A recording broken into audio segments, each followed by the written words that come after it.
என் இறைவா, என் இறைவா, praise the Lord. என் இறைவா, என் இறைவா, ஏன் என்னை கைவிட்டீர்?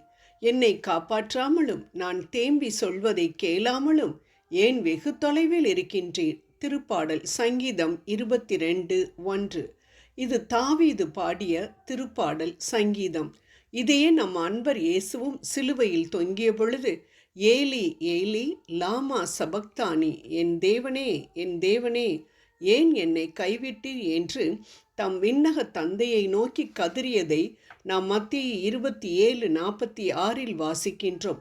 ஒரு மனிதன் உச்சக்கட்ட துன்பத்தில் இருக்கும் பொழுது, அப்பா என்னால் தாங்கவே முடியலப்பா, என்னை கைவிட்டுட்டீங்களா, நான் தேம்பி அழுகிற சத்தம் உங்களுக்கு கேட்காதபடி ரொம்ப தூரத்தில் இருக்கிறீங்களோ, பக்கத்தில் வாங்கப்பா, கண்ணீரனாலும் தொடச்சி விடுங்கப்பா என்று கதறக்கூடிய வார்த்தைகள் தான் இவை. ஆம், யோபுவிற்கு நேர்ந்ததைப் போல நமது கட்டுப்பாட்டிற்குள் இல்லாத துன்பங்கள் நமக்கு நேரும் பொழுது நாமும் நிலை குலைந்து போய்விடுகின்றோம், செய்வதறியாமல் திகைக்கின்றோம். ஒரு ஏழை விவசாயி நம் தேவன் மேல் அதிக பக்தி வைத்திருப்பவன். தன்னிடமிருந்து அனைத்து சொத்துக்களையும் விற்று கடன் வாங்கி தன் பெண்ணினுடைய திருமணத்திற்காக தங்க நகைகள் செய்து வீட்டிற்கு எடுத்து கொண்டு வரும் பொழுது வரும் வழியில் நகை பையை தொலைத்து விடுகின்றார். 2 நாட்களில் மகளுக்கு திருமணம். மனக்கண்களுக்கு முன் திருமணம் நின்று போவதும் அனைவரும் கேலி பண்ணி சிரிப்பதும் ஓடிக்கொண்டிருக்கின்றது. என்ன செய்வார்? இதுதான் நிர்மூலம். 1. ஆண்டவரிடம், உமக்கு கண் இல்லையா?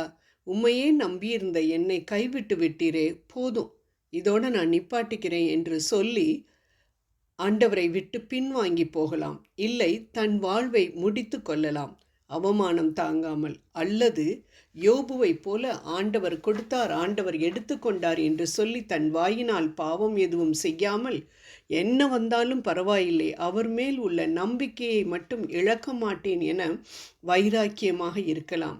ஆம் அன்பானவர்களே, இப்படிப்பட்ட தேவனை தூசித்து உயிரை விடும் என்று சொன்ன யோபுவின் மனைவியைப் போல இல்லாமல், என் தேவனே என் தேவனே என்று தனக்கும் தேவனுக்கும் இடையே இருந்த உறவில் ஒரு விரிசல் கூட விடாமல் பார்த்து கொண்ட விவிலிய மனிதர்கள் போல் நாமும் இருப்போம். ஒட்டஞ்சு நொறுங்கி போயிருக்கும் நிலையில் கூட ஆண்டவரை விடாமல் பற்றி கொண்டிருக்கும் மனிதர்களை இவ்வுலகில் கூட பார்த்து கொண்டுதானே இருக்கின்றோம். ஆம் அன்பானவர்களே, எத்தனை முறை நாம் யோசபாத் மன்னனை போல சொல்லியிருக்கின்றோம், எங்களுக்கு விரோதமாக வந்த இந்த ஏராளமான கூட்டத்திற்கு முன்பாக நிற்க எங்களுக்கு பலன் இல்லை, என்ன செய்வதென்றும் புரியவில்லை, ஆகையால் எங்கள் கண்கள் உம்மையே நோக்கி கொண்டிருக்கின்றது. 2 நாளாகமம் 20:12 என்று. துன்பத்தில் அநேகர் கூறக்கூடிய வார்த்தைகள் இவை. என்ன செய்கிறதுனே தெரியல, இந்த பக்கம் போனால் இந்த பிரச்சனை, அந்த பக்கம் போனால் அந்த பிரச்சனை, எப்படி தான் இதிலிருந்து வெளியில் வர்றதுனே தெரியவே இல்லை என்று. ஒன்றை மட்டும் ஞாபகத்தில் வைத்து கொள்வோம், நம் தேவனால் முடியாதது என்று ஒன்றுமே கிடையாது. இறந்து போன உடனேயே லாசருவுக்கு இயேசு உயிரை கொடுத்திருந்தால் ஒருவேளை உலகம் அவர் CPR மூலம் உயிர் கொடுத்தார் என்று சொல்லியிருக்கும்.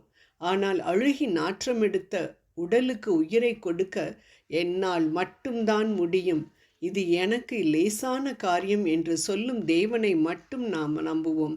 இதை கேட்டுக்கொண்டிருக்கும் உங்களில் அநேகர் மிகுந்த வேதனையில் இருக்கலாம். எனது துன்பத்திற்கு முடிவு என்று ஒன்று உண்டா? எப்பொழுது அது வரும் என்று அங்கலாய்ப்போடு அமர்ந்திருக்கலாம். கவலைப்படாதீர்கள், நம் அன்பர் இயேசு நம்மை போல பாடுகள் அனுபவித்ததால் அவருக்கு நம் வேதனைகள் நன்றாக தெரியும். நம் திராணிக்கு மேல் நாம் கஷ்டப்பட ஒரு நாளும் அவர் நம்மை விடமாட்டார். நிச்சயம் நம்மை பொன்னை போல ஜொலிக்க வைப்பார். ஆகவே நம்பிக்கையை மட்டும் இழந்து விடாதீர்கள், விடுதலை நிச்சயம் பிறக்கும். ஜெபம் செய்வோம். கைவிடாத தேவனே, எங்கள் மேல் இரக்கமாயிரும் என்று கதறும் எங்களுடைய கூக்குரலுக்கு நீர் நிச்சயம் பதில் கொடுப்பீர், செவி கொடுப்பீர் என நாங்கள் நம்புகிறோம். அதற்காக நன்றியும் கூறுகின்றோம். அன்பின் தேவனே, இதோ நாங்கள் எந்த காலத்திலும் முறுமுறுக்காமல், எத்தனை துன்பங்கள் வந்தாலும் அப்பா நீர் இருக்கின்றீர் எங்களை பார்த்து கொள்வதற்கு. உமக்கு லேசான காரியம் எங்களது பிரச்சனையிலிருந்து எங்களை விடுவிப்பதற்கு என்று சொல்லி உம்மேல் நம்பிக்கை வைத்து நாங்கள் உம்மோடு நடக்க எங்களுக்கு கிருபை புரிந்தருளும். ஆமென்.